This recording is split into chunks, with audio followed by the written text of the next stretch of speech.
மகளிருக்கு மகளிர் அரசு பள்ளியில் பயின்றிருந்தால் அவர்களுக்கு கல்லூரியில் பயில மாதம் 1000 ரூபாய் உதவித்தொகை என்று அறிவித்திருந்தார்கள்.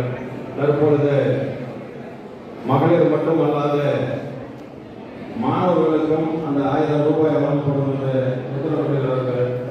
இது போன்ற எவ்வளவோ நிகழ்வுகள் மக்களை தேடி மருத்துவம், இல்லம் தேடி கல்வி, கிராமப்புற மக்கள் வளர்ச்சி அடைய வேண்டும், நகர்ப்புறத்துக்கு இணையாக கல்வியிலே முன்வர வேண்டும், கல்வி பயில வேண்டும், நகர்ப்புறத்துக்கு இணையாக அவர்களுக்கு மருத்துவ வசதி கிடைக்க வேண்டும் என்ற நோக்கத்தோடு நகர்ப்புறத்தை